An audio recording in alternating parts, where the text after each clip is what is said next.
Hello everyone, कैसे हैं आप सब। आई होप कि आप सभी अच्छे होंगे। सो टुडेज टॉपिक इज पद परिचय। आज हम सीखेंगे हिंदी व्याकरण से पद परिचय के विषय में। पद परिचय। हम इस टॉपिक को पहले भी पढ़ चुके हैं। सबको पता है। आज हम इस परिचय के थ्रू इसको रिवाइज कराना, किसी से अवगत कराना। किंतु पद का अर्थ आप में से किसको किसको पता है। चलिए हम बात करते हैं पद की। पद हम कहते हैं शब्द को। जब कोई शब्द किसी वाक्य में प्रयोग होता है तब वह पद कहलाता है। किंतु यदि हम इसे वाक्य में ना प्रयोग करके पृथक रूप से लिखते हैं, जैसे राम, श्याम, लड़की, शेर, घर, कोई भी शब्द, तब वह शब्द ही होता है। यह तभी पद कहलाएगा जब यह किसी वाक्य का अंग बनेगा, उसका हिस्सा बनेगा। तो इस प्रकार वाक्य में प्रयुक्त शब्द को पद कहा जाता है।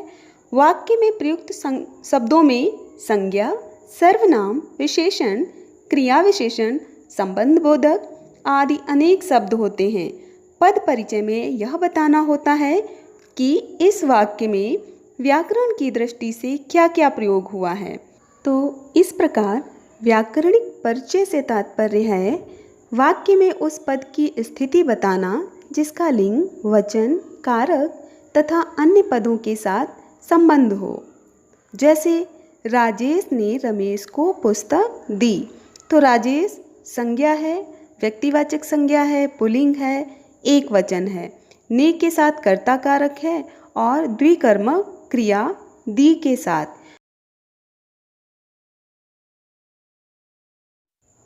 अब हम संक्षिप्त रूप से उन वाक्य के अंगों के बारे में जानते हैं जिन्हें हम पद कहते हैं, जिन्हें आप पार्ट्स ऑफ स्पीच के नाम से भी जानते हैं।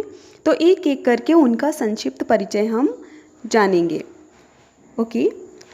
अगर रेखांकित शब्द किसी व्यक्ति, वस्तु, प्राणी, पक्षी, भाव, जाति आदि के बारे में बताता है तो वह शब्द संज्ञा है। इसके कितने भेद हैं यह आप पुराने वीडियो में समझ चुके हैं, तो यहाँ हम सिर्फ संक्षिप्त रूप से ही इनको समझेंगे। रेखांकित शब्द किसी संज्ञा के स्थान पर शब्द का प्रयोग, जैसे मेरा, मैं, तुम, आपका, उस, वह आदि शब्द है तो वह शब्द सर्वनाम है।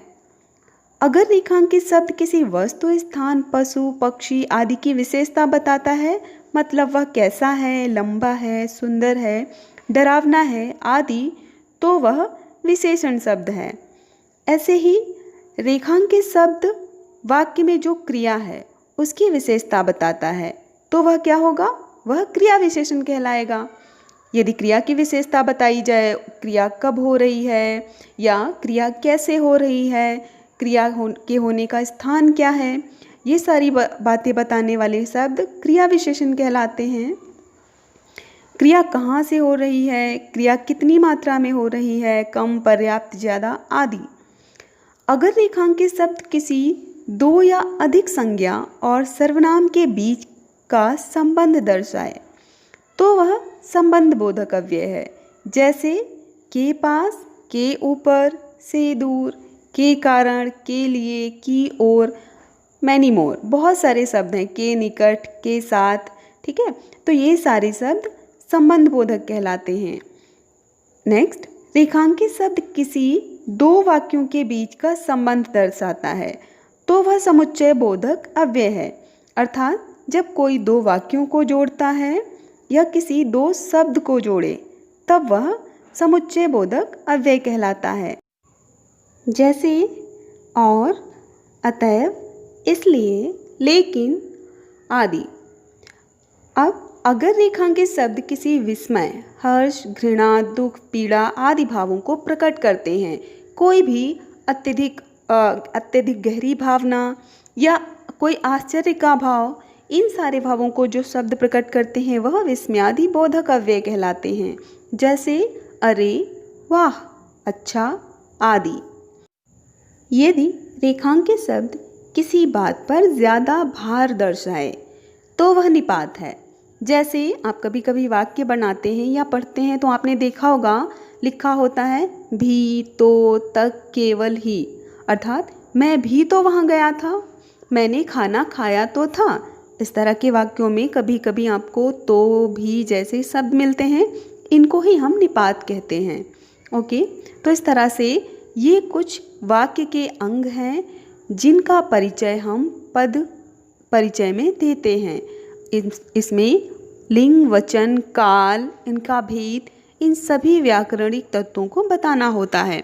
तो चलिए अब हम ये समझते हैं कि इन वाक्य के अंगों का या पदों का परिचय देते हुए हमें किन किन बातों का ध्यान देना चाहिए, या फिर कौन कौन से पॉइंट हैं जिनका परिचय हमें देना चाहिए। तो हम इसे क्रम से सीखते हैं। Okay, let's begin it. संज्ञा शब्द का पद परिचय। किसी भी संज्ञा पद के पद परिचय है तो निम्न 5 बातें बतलानी होती हैं। नंबर 1, संज्ञा का प्रकार। नंबर 2, उसका लिंग। नंबर 3, वचन। नंबर 4, कारक तथा नंबर 5, उस शब्द का क्रिया के साथ संबंध। अर्थात संज्ञा शब्द का परिचय देते हुए हमें 5 बिंदुओं का ध्यान रखना होता है। संज्ञा शब्द का क्रिया के साथ संबंध कारक के अनुसार जाना जा सकता है। जैसे किसी भी संज्ञा के साथ जो भी कारक चिन्ह आया है, जो विभक्ति आई है, उसके आधार पर जाना जा सकता है। राम पुस्तक पढ़ता है, तो इस वाक्य में राम क्या है? संज्ञा है। इस वाक्य में राम तथा पुस्तक शब्द दोनों ही संज्ञाएं हैं। यहाँ इनका पद परिचय इन 5 बातों के अनुसार जाना जा सकता है। राम व्यक्तिवाचक संज्ञा, पुल्लिंग, एकवचन, कर्ता कारक, पढ़ता है क्रिया का कर्ता। पुस्तक जातिवाचक संज्ञा, स्त्रीलिंग, एकवचन, कर्म कारक, पढ़ता है क्रिया का कर्म। ओके, तो इस तरह से हम संज्ञा का परिचय देंगे। 5 बिंदुओं का हमें ध्यान रखना होगा। अब सर्वनाम शब्द का पद परिचय। किसी सर्वनाम शब्द के पद परिचय में निम्नलिखित बातों का उल्लेख करना होता है। नंबर 1, सर्वनाम का प्रकार पुरुष सहित, अर्थात सर्वनाम का कौन सा भेद है और उसमें कौन सा पुरुष है। नंबर 2, लिंग। नंबर 3, वचन। नंबर 4, कारक। नंबर 5, क्रिया के साथ संबंध आदि। जैसे यह उसकी वही कार है जिसे कोई चुराकर ले गया था। इस वाक्य में यह, उसकी, जिसे तथा कोई पद सर्वनाम है। इनका पद परिचय इस प्रकार होगा, देखते हैं। यह निश्चयवाचक सर्वनाम, अन्य पुरुष, स्त्रीलिंग, एकवचन, संबंध कारक, कार संज्ञा शब्द से संबंध बताया गया है। जिसे संबंधवाचक सर्वनाम, स्त्रीलिंग, एकवचन, कर्म कारक, चुराकर ले गया क्रिया का कर्म। कोई अनिश्चयवाचक सर्वनाम, अन्य पुरुष, पुल्लिंग, एकवचन, कर्ता कारक, चुराकर ले गया क्रिया का कर्ता। ठीक है, अब हम सीखते हैं विशेषण शब्द का पद परिचय। किसी विशेषण शब्द के पद परिचय है तो हमें निम्न बातों का उल्लेख करना होता है। नंबर 1, विशेषण का प्रकार। नंबर 2, अवस्था। नंबर 3, लिंग। नंबर 4, वचन। नंबर 5, विशेष व उसके साथ संबंध। विशेष जिसकी विशेषता बताई जाए वह विशेष कहलाता है। ठीक है, वीर राम ने सब राक्षसों का वध कर दिया। तो इस वाक्य में वीर तथा सब शब्द जो हैं वो विशेषण हैं। इनका पद परिचय निम्नानुसार होगा। वीर गुणवाचक विशेषण है, मूलावस्था है। विशेषण की 3 अवस्थाएं हैं जिनको आप पहले ही पढ़ चुके हैं। प्रथमावस्था या मूलावस्था, उत्तरावस्था और उत्तमावस्था। ठीक है, पुल्लिंग एक वचन है। राम विशेष है, इसके गुण का बोध कराता है। विशेष से किसकी विशेषता बताई गई है? राम की। वीर कौन है? राम है। ठीक है, सब संख्यावाचक विशेषण, मूलावस्था, पुल्लिंग, बहुवचन, राक्षसों, विशेष की संख्या का बोध कराता है। क्रिया शब्द का पद परिचय। क्रिया शब्द के पद परिचय में क्रिया का प्रकार, लिंग, वचन, वाच्य, काल तथा वाक्य में प्रयुक्त अन्य शब्दों के साथ संबंध बताया जाता है। जैसे राम ने रावण को मारा, तो मारा क्या है? क्रिया है, तो हम क्रिया का परिचय देंगे। क्रिया कैसी है? सकर्मक है। किसको मारा? रावण को मारा, तो कर्म भी है ना, इसलिए क्रिया कैसी हुई? सकर्मक हुई। पुल्लिंग है, ठीक है, मारा और राम दोनों का पुल्लिंग है, तो यहाँ पे मारा क्या है? पुल्लिंग शब्द है, एक वचन है और कृतवाच्य है, भूतकाल है। ठीक है, वाच्य भी लिखना होता है क्रिया में, तो आपको ध्यान रखना है कैसा, किसने मारा? राम ने, है ना, तो राम ने मारा, तो यहाँ पर कृतवाच्य है, भूतकाल है। मारा क्रिया का कर्ता राम तथा कर्म क्या है? रावण है। मैं सवेरे उठा, उठा क्रिया कैसी है? अकर्मक है, पुल्लिंग है, एक वचन है, कृतवाच्य है, भूतकाल है। उठा क्रिया का कर्ता क्या है? मैं, और कर्म क्या है? कर्म अन्वित है, अर्थात क्रिया का कर्म नहीं है। अब हम जानेंगे अव्यय शब्द का पद परिचय। अव्यय शब्द चूंकि लिंग, वचन, कारक आदि से प्रभावित नहीं होता, अतः इनके पद परिचय में केवल अव्यय शब्द के प्रकार, उसकी विशेषता या संबंध ही बताया जाता है। क्रिया विशेषण, समुच्चय बोधक, संबंध बोधक और विस्मयादि बोधक, ये सभी वाक्य के अंग अव्यय शब्दों के अंतर्गत ही आते हैं। ओके, तो क्रिया विशेषण, क्रिया विशेषण के भेद: रीतिवाचक, स्थानवाचक, कालवाचक और परिमाणवाचक। उस क्रिया का उल्लेख जिसकी विशेषता बताई जा रही हो। अब यहाँ पे क्रिया विशेषण का अगर हमें पद परिचय देना है तो हमें उसके भेद बताने होते हैं। क्रिया विशेषण के 4 भेद होते हैं जो कि संक्षिप्त में हमने यहाँ पे दे रखे हैं। अब उदाहरण देखते हैं। मैं भीतर बैठी थी और बच्चे धीरे धीरे पढ़ रहे थे। कैसे पढ़ रहे थे? धीरे धीरे। तो आप समझ गए हैं यहाँ पे क्रिया विशेषण क्या है? धीरे धीरे। ठीक है, और कहाँ बैठी थी? भीतर बैठी थी। तो क्रियाओं की विशेषता बताने वाले शब्द क्रिया विशेषण है। भीतर क्रिया विशेषण, स्थानवाचक क्रिया विशेषण बैठी क्रिया के स्थान की विशेषता बता रहा है या फिर उसका स्थान बता रहा है। ठीक है, धीरे धीरे क्रिया विशेषण है। कैसा है? रीतिवाचक क्रिया विशेषण है। पढ़ रहे थे क्रिया की रीति की विशेषता, अर्थात क्रिया के होने का तरीका।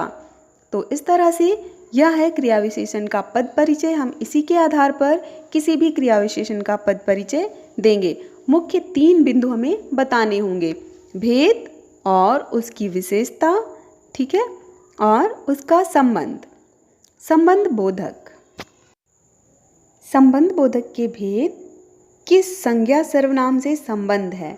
ठीक है, 2 पॉइंट बताने हैं। पहले तो संबंध बोधक का भेद बताएंगे और किस संज्ञा या सर्वनाम से वह संबंधित है, किसके बीच वह संबंध बता रहा है। जैसे कुर्सी के नीचे बिल्ली बैठी है। के नीचे क्या है? संबंध बोधक है। ठीक है, किसका संबंध बता रहा है? कुर्सी और बिल्ली का। दोनों संज्ञाओं के बीच संबंध बता रहा है। ठीक है, तो हम क्या लिखेंगे? संबंध बोधक, कुर्सी और बिल्ली इसके संबंधी शब्द हैं। ठीक है, और नीचे क्या है? स्थान बोधक है। स्थान बोधक संबंध बोधक है ये ना। फिर समुच्चय बोधक, समुच्चय बोधक इसमें हम भेदों का उल्लेख करते हैं, जुड़ने वाले पदों का उल्लेख, अर्थात जिन 2 शब्दों या वाक्यों को जोड़ रहा है उनका भी उल्लेख करना होता है। जैसे तुम कॉपी और किताब ले लो लेकिन फाड़ना नहीं। और क्या है? समुच्चय बोधक है। कैसा है? समानाधिकरण है। ठीक है, क्योंकि दोनों को जोड़ रहा है। कॉपी किताब शब्दों का संबंध करने वाला या बताने वाला। ठीक है, लेकिन भेद दर्शक है, विरोध दर्शक है। जब हम अपना विरोध प्रकट करते हैं तो लेकिन, किंतु, परंतु जैसे हम समुच्चय बोधक का प्रयोग करते हैं। और आप पिछले वीडियो में जाकर इसको विस्तृत रूप से भी देख सकते हैं। वहाँ पर हमने इसके सारे काइंड्स प्रॉपरली विद डेफिनेशन बता दिए हैं। तुम ले लो तथा फाड़ना नहीं, इन 2 वाक्यों को जोड़ता है। विस्मयादि बोधक, भेदों और भावों का उल्लेख। विस्मयादि बोधक भावों को प्रदर्शित करता है, इसलिए हम इसमें 2 ही पॉइंट बताते हैं। एक तो विस्मयादि बोधक का भेद और दूसरा यह जिन भावों को व्यक्त कर रहा है उनका उल्लेख करते हैं।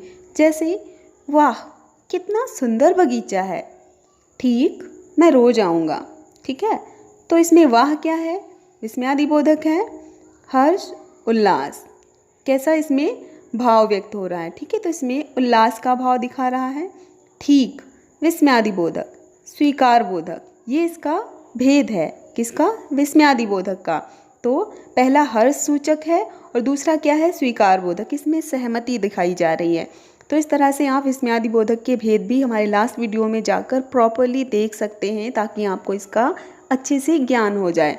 तो यह थे इसके सारे वाक्य के अंग, जितने भी हैं वो हमने डिस्क्राइब किए हैं आपको शॉर्ट में। अब हम एक तालिका के द्वारा फिर से एक बार हम इसे रिकैप में देख लेते हैं ताकि आपको और बेहतर समझ आए। इस तालिका में हमने आपको उन बिंदुओं को दर्शाया है जिनको हम पद परिचय देते समय ध्यान में रखते हैं, ठीक है। पद परिचय नंबर 1, संज्ञा। संज्ञा के भेद व्यक्तिवाचक, जातिवाचक, भाववाचक या जो भी है। लिंग, वचन, कारक, क्रिया का कर्ता है, क्रिया का कर्म है, मतलब जो भी है वो हमें उल्लेख करना है, उसको लिखना है। सर्वनाम, सर्वनाम के भेद पुरुषवाचक, निश्चयवाचक, अनिश्चयवाचक, प्रश्नवाचक, संबंधवाचक या निजवाचक, जो भी है, ठीक है। उसके बाद लिंग, वचन, कारक और क्रिया का कर्ता, क्रिया का कर्म। लगभग संज्ञा और सर्वनाम में समान बिंदु, 5-5 दोनों में ही बिंदु होते हैं जिनका हमें परिचय देना होता है, ठीक है। विशेषण, विशेषण के भेद गुणवाचक, संख्यावाचक, सार्वनामिक, परिमाणवाचक, फिर अवस्था, मूलावस्था, उत्तरावस्था या फिर उत्तमावस्था। लिंग, वचन और विशेष से इन बिंदुओं का हमें परिचय देना होता है। आगे देखते हैं क्रिया। क्रिया के भेद लिंग, वचन, पुरुष, धातु, काल, वाच्य, क्रिया का कर्ता जो भी है और क्रिया का कर्म, इन सभी बातों का हमें उल्लेख करना होता है, ठीक है। अव्यय, क्रिया विशेषण, भेद, उपभेद, विशेष, क्रिया का निर्देश। अव्यय में हम संबंध बोधक, विस्मयादिबोधक, समुच्चय बोधक और क्रिया विशेषण आदि शब्दों को रखते हैं। यह सभी अव्यय के अंतर्गत आते हैं। तो इनमें हमने पहले ही बात की है, हमें 3 बिंदु बताने होते हैं, इनका भेद, इनका संबंध, विशेष जिसकी यह विशेषता बताते हैं। अब हम एक और महत्वपूर्ण बात समझ लेते हैं जो पद परिचय में हमारे लिए जानना ज़रूरी है। हिंदी भाषा के कई शब्द ऐसे हैं जिनका प्रयोग अनेक शब्द भेद, संज्ञा, सर्वनाम, विशेषण आदि के रूप में किया जाता है। पद परिचय कौन सा शब्द है उस पर नहीं, बल्कि वाक्य में शब्द कहाँ इस्तेमाल हुआ है उस पर आधारित है, क्योंकि एक ही शब्द के अलग अलग पद परिचय हो सकते हैं। अब उदाहरण के द्वारा हम समझ लेते हैं। जैसे एक ही शब्द को हम विशेषण, सर्वनाम और क्रिया विशेषण के तौर पर इस्तेमाल कर सकते हैं। कैसे? मुझे एक पेन दो। पेन से पहले आया है, पेन की संख्या बता रहा है, तो यहाँ पर यह विशेषण हुआ। अब एक को तो जाना पड़ेगा, है ना, व्यक्ति जा रहे हैं, कोई जाने वाला है, तो उनमें से कोई एक, तो अर्थात यहाँ पर यह क्या है? सर्वनाम हुआ। एक तो झूठ बोलते हो और माफ़ी नहीं मांगते, यहाँ क्या हुआ? क्रिया विशेषण, अर्थात बोलना क्रिया से पहले आया है, तो यहाँ पर ये क्रिया विशेषण हो गया ना। एक तो झूठ बोलते हो, तो यहाँ पर यह क्रिया विशेषण है। इसी तरीके से हम हर शब्द को अलग अलग रूपों में इस्तेमाल कर सकते हैं उसके स्थान के आधार पर। दूसरा उदाहरण देखते हैं। अच्छा, अच्छों की मित्रता करनी चाहिए, अर्थात यहाँ पे संज्ञा के संदर्भ में किसकी मित्रता? अच्छे लोगों की। तो लोग यहाँ पे नहीं है, अच्छों की, तो यहाँ पर अच्छो जो है वो संज्ञा का भाव दे रहा है। पार्थ अच्छा लड़का है, लड़का कैसा है? अच्छा है, तो यहाँ पर यह विशेषण हो गया। अगला देखते हैं। मुझे पहाड़ों में घूमने में अच्छा लगता है, क्रिया विशेषण हो गया ना, लगता है क्रिया से पहले आया। तो इस तरह से हमने अच्छा शब्द को भी 3 तरह से इस्तेमाल किया। एक और उदाहरण देखते हैं। क्या, बाजार से क्या लाना है? क्या है? सर्वनाम है। लाना क्या है? सर्वनाम है। तुम क्या चाहते हो? ठीक है, चाहना क्रिया की विशेषता बता रहा है, तो क्रिया विशेषण है। तो I hope you understood these all the things proper. अब हम कुछ उदाहरण देखेंगे आज समाज में विभीषणों की कमी नहीं है। विभीषणों देशद्रोहियों अर्थात संज्ञा है, कैसी है, जातिवाचक है, बहुवचन है, पुल्लिंग है, संबंध कारक है। ठीक है, की है ना, तो संबंध दर्शा रहा है। दूसरा उदाहरण देखते हैं। रात में देर तक बारिश होती रही। देर तक क्रिया विशेषण कालवाचक। हर्षिता निबंध लिख रही है। लिख रही है क्रिया है, कैसी है, संयुक्त है, स्त्रीलिंग है, एक वचन है, धातु लिख है, वर्तमान काल में है, क्रिया का कर्ता हर्षिता है, क्रिया का कर्म क्या है, निबंध है। एक और उदाहरण, इस पुस्तक में अनेक चित्र हैं। अनेक क्या है, विशेषण है, विशेषण है, अनिश्चित संख्यावाचक है, बहुवचन है, पुल्लिंग है, विशेष क्या है, चित्र है। तो इस तरह से कुछ और उदाहरण, कुछ यहाँ पे आपको वाक्य दिख रहे हैं, आप इनका अभ्यास करेंगे। Now this is time for leave. Be happy, be healthy, keep smiling, bye bye, take care.